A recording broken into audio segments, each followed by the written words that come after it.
So we're about to remove this tensioner out of the LR3. We're going to remove the air box and the valve cover and the coils on this side of the engine. Pretty simple stuff, so we're not going to go into great detail on that.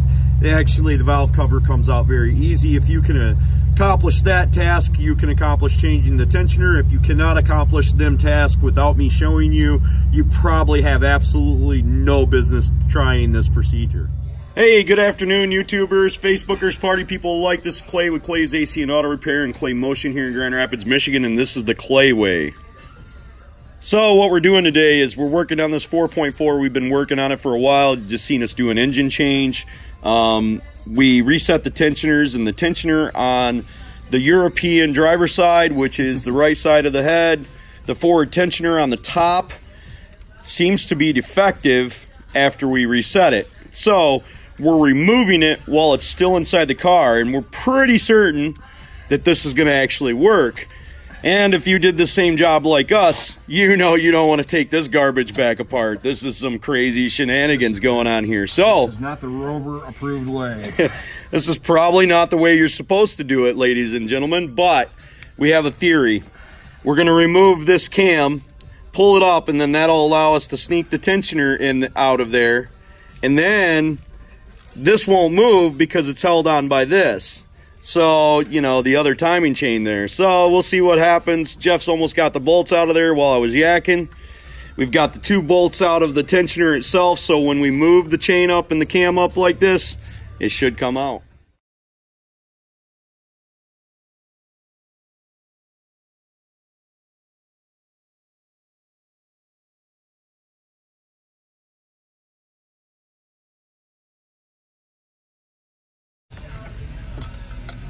We don't want to just jimmy jack this thing up because then we could scar where the cam rides. So we got to be careful. Well, she does not want to come out of there, does she? No, she don't. I don't know why. Pop out. We ended up putting our cam bearing back on the back one, which put pressure on the front that allowed us to actually move that off of there. And now our cam is loose. Jeff might just about have it. Got it. He's got it out of there. Okay, so we're assuming when we did our timing, even though we thought we reset these properly, it just lost all of its springiness that it was supposed to have.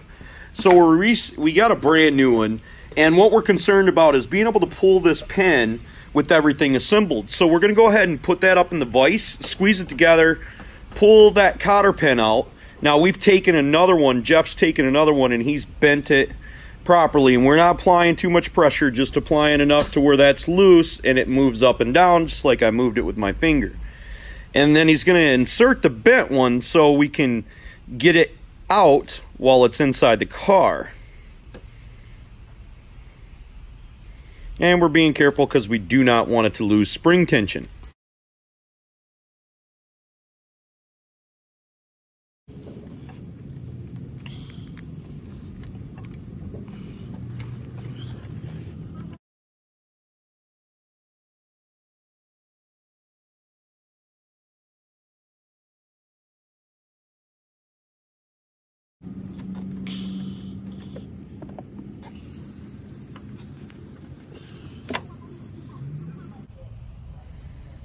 Now we know from experience that we couldn't pull up on the front part of the cam with that off of there. We had to use the cam to push pressure down, but that was when we actually had the timing chain tensioner inside there.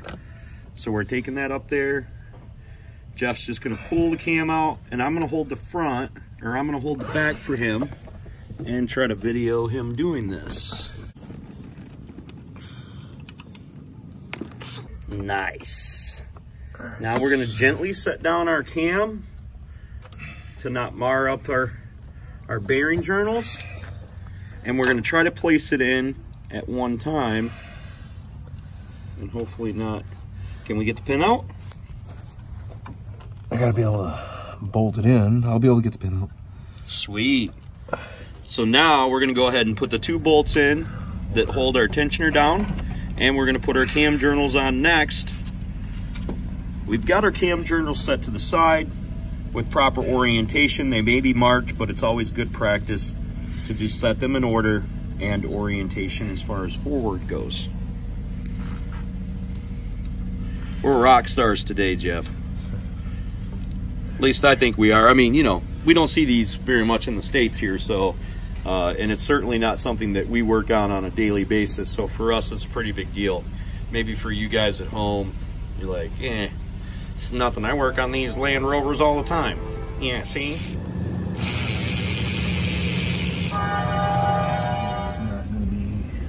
Okay, so it's going to be really tricky when we go to put our cam bearings back down, because two of them are on lobe, as they should be, and that's going to be tough getting it to sit in there properly. So we're going to do our due diligence to try to get it to squish down as much as we can, and we'll just go through and incrementally tighten each bearing up, working it down further and further as we go. More than likely, we're going to work from the center bearing, going outwards in a circle formation or an X, and then making the X longer and longer.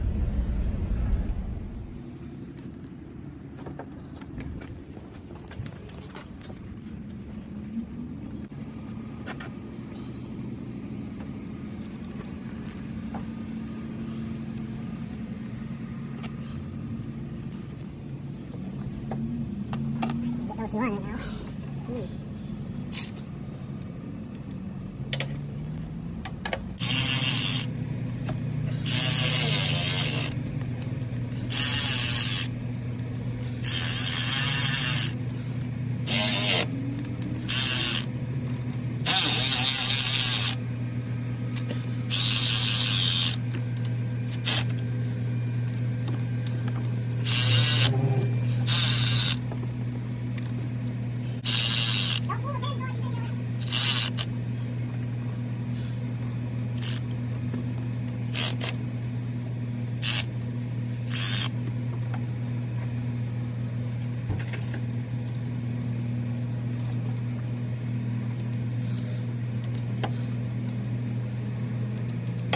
How's it looking, Jeff?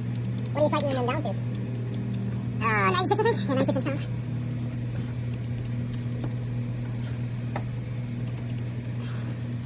Now we've got it clamped, or all the bearings tightened down, we're actually going to put our tool on it, our timing tool, and we're going to put our bar in there. We got to move it back. We have not pulled the pin yet. We've got to move it back and place a bar right along here so the cams stay square, just to make sure that we have them in the right position before we pull our lock. We want to make sure that our cam didn't move too far forward and we can actually get the cam set up correctly.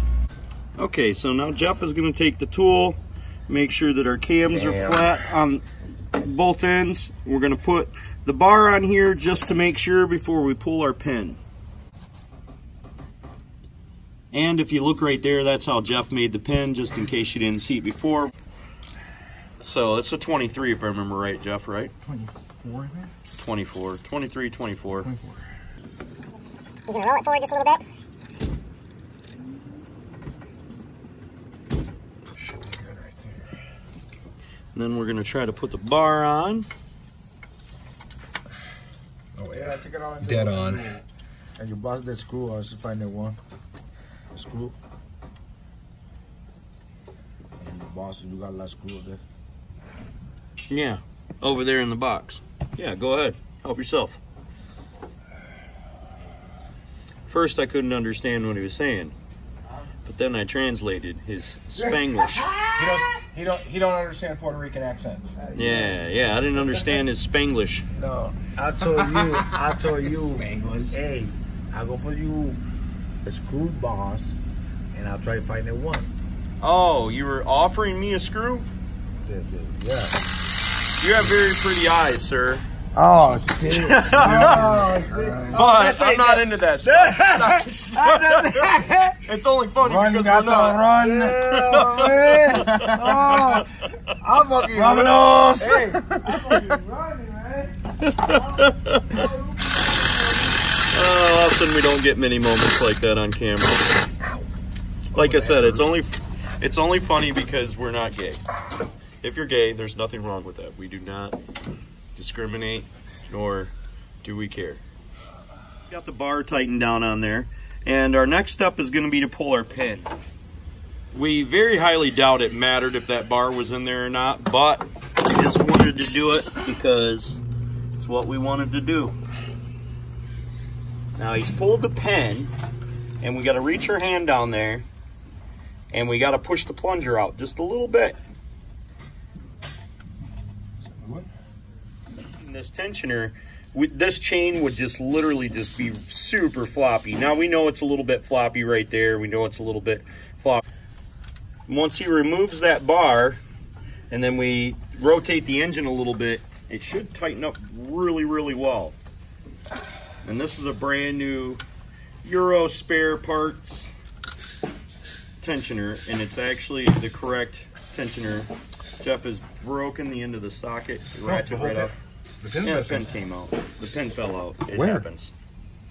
Well, we roll the motor over.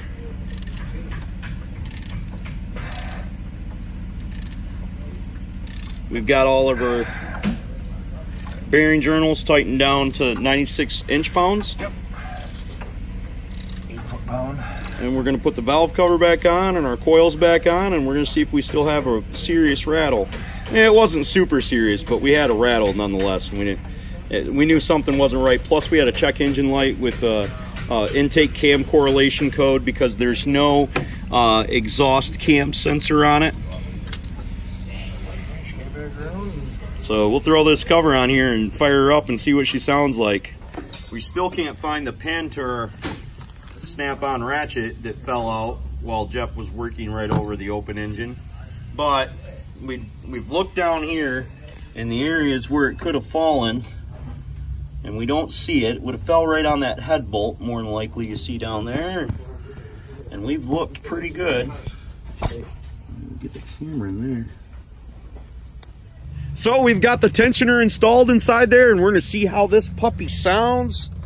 See what we got going down.